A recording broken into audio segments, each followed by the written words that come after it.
Hello साथीहरू सबैजनालाई नमस्कार।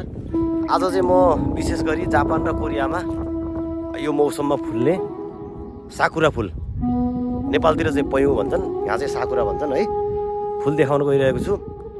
त्यो पनि विशेष नयाँ साइकल चढेर 1.5 लाखको साइकल, नयाँ साइकल किनेको छु मैले। यदि मेरो च्यानलमा नयाँ हुनुहुन्छ भने सब्सक्राइब गरिदिनु होला, लाइक र सेयर पनि गरिदिनु होला। ल अब लागौँ है त।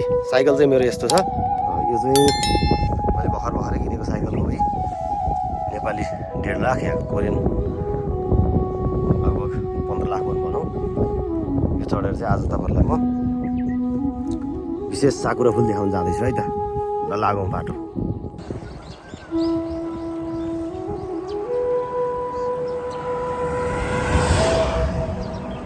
मेरो साइकलको चाहिँ स्पिड यस्तो छ है, यो 3 गियरमा छ, एकदम पावरफुल साइकल हो। आवाज हेर्नु यस्तो मस्त छ है। धेरै दौडाउनु पनि भने त्यहाँ मोबाइल त खिच्दैछु।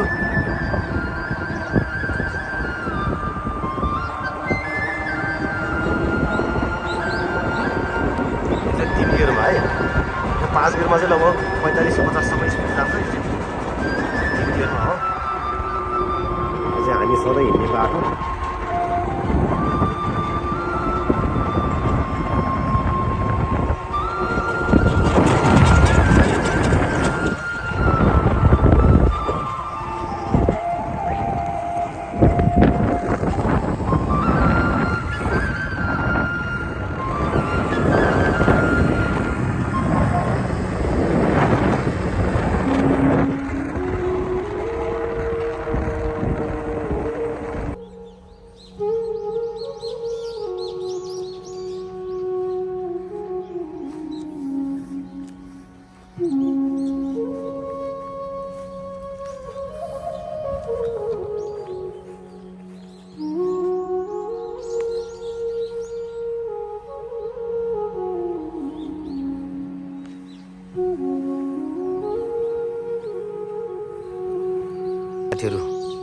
फाइनल्ली फुलफुलिया ठाउँ आइपुग्यो। अब यसलाई चाहिँ खासमा नेपालमा चाहिँ यसलाई पयौँ भन्छ होइन, कोरियामा चाहिँ यसलाई साकुरा भन्छ। विशेष गरी जापान कोरियामा चाहिँ यो फुल एकदमै फुल्छ। चराचुरुङ्गी पनि कराउँदैछ है। हेर्नु होला राम्रोसँग। जापान कोरिया बस्नेहरूले चाहिँ विशेष गरी फोटो भिडियो हाल्छन्। त्यही फुल हो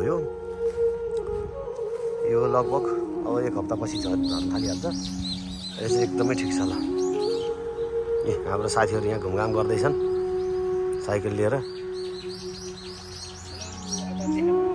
मिल्छ हाम्रो चाहिँ उहाँ भाइ चाहिँ कोरिया आएको 8 वर्ष भयो। युट्युब च्यानल फलो गर्नुहोस्, सब्स्क्राइब गर्नुहोस्, सबैजनाले सब्स्क्राइब गरौँ। ल उहाँ चाहिँ हाम्रो सर, उहाँ चाहिँ प्रवीण सर। 3 वर्ष हुँदैछ। हामी चाहिँ यसो घुमघाम गर्नु भनेर आएको। रमाइलो छ ठाउँ।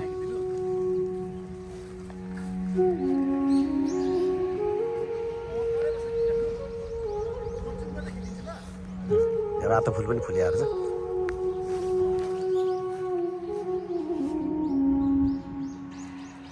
यो चाहिँ तलको तोरीको फुल, यो कि रायो कि तोरी फुल हो। बस्ने ठाउँ, बसेर यसो गफसफ गर्ने डेटिङ स्पट जस्तो जे होस् ठाउँ रमाइलो छ। पहिलोचोटि आयो यहाँ यत्रो वर्षसम्म।